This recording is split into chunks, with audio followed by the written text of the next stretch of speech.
All right, we're back. We're going to switch our attention to hockey in this segment. Of course, we'll start with the World Juniors and what's happened to Team Canada. If you look at the team that they had the year prior, it was a who's who of junior players, a team that was absolutely stacked and proved their worth winning gold once again for this country. However, you look at this new team, it didn't gel as quickly as they thought it would. There was a lot of line juggling that was involved by Coach Dave Lowry, and this is a team that really didn't get off on the right foot, especially with that loss to the U.S.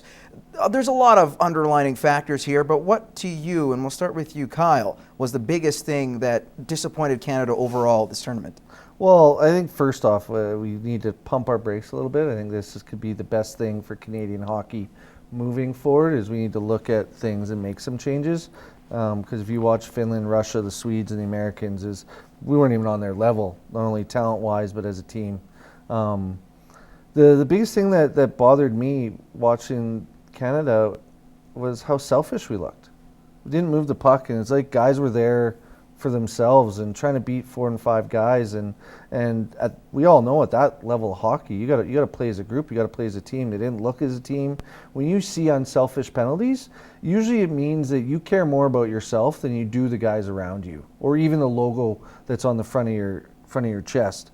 And that was the thing that bothered me the most. Not a lack of ability, just or those undisciplined penalties. Well, yeah, selfishness, like selfish on the ice, guys trying to go coast to coast like butter on toast and make themselves look good, and instead of make a 5-foot pass, play the team game. And that hasn't been Canada for the longest time, but it was Canada that tournament. You watch the Finns and the Russians play right now, and that's the way you play. You play hard, you play smart, and you play together, and teams that do that usually win. Andrew? Well, because you put so much pressure. We talk about that so much. Everyone's like, the pressure we put on these teenagers to perform, but we do, and it's the reality of it. So maybe that's starting to like wear every off. other country, though. But in terms of how much we do comparative to, most people could probably name you Team Canada, but we couldn't name you a single guy in Sweden. Who knows what Sweden's media does with them or what Finland's media does with them. But here, it's like a religion. It's a thing we follow.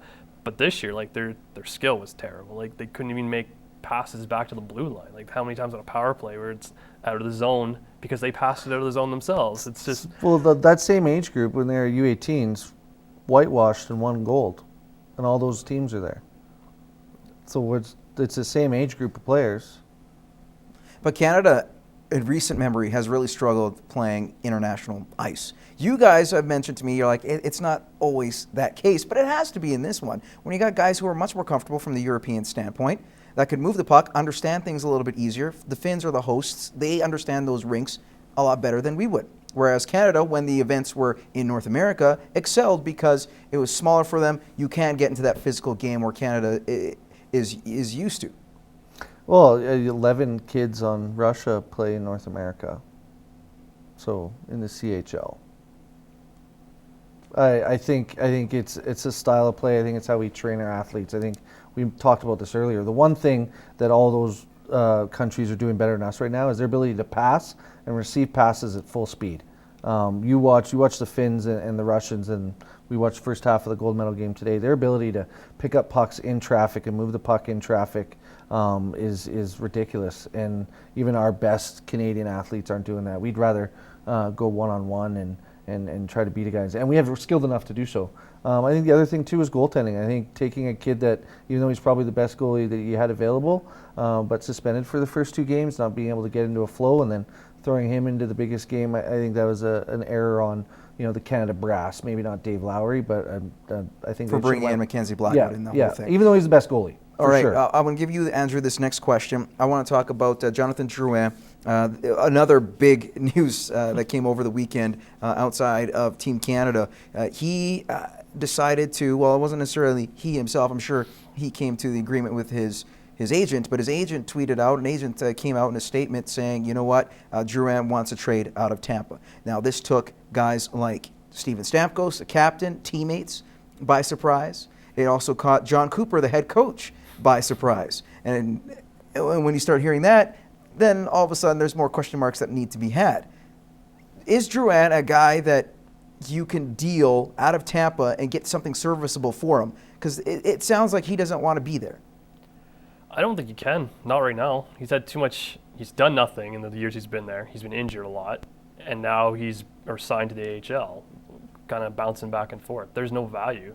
Even as a 20-year-old, like, yeah, you can project he's going to turn out to be something good, but there's still people are not going to trade you an established star or trade up some draft picks for a guy who so far hasn't produced pretty much anything in the NHL. So.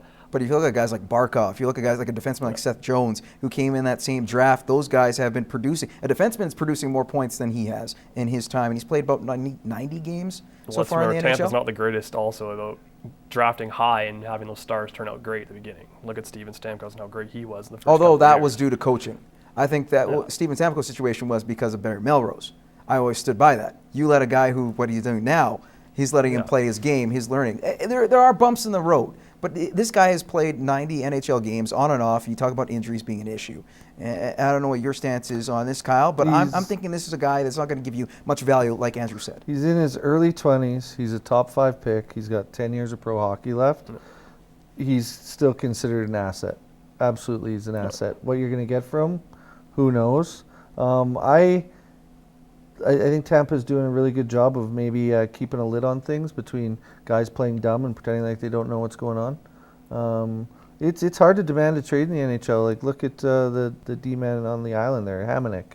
And he's doing it the right way and wants out for the right reasons. He still can't get off the island. So, it's pro hockey. You're an asset to be bought, traded, and moved around as is. So they'll move you when they find something worthwhile to move you for. Lastly, guys, when I throw in the names like Jaromir Jagr, Patrick Kane, Alex Ovechkin, you're thinking NHL studs, right?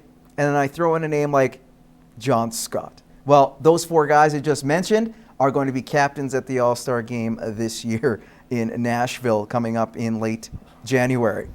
Does John Scott's involvement, this is an enforcer, and I'm sure his goal totals will definitely astonish us clearly. 3.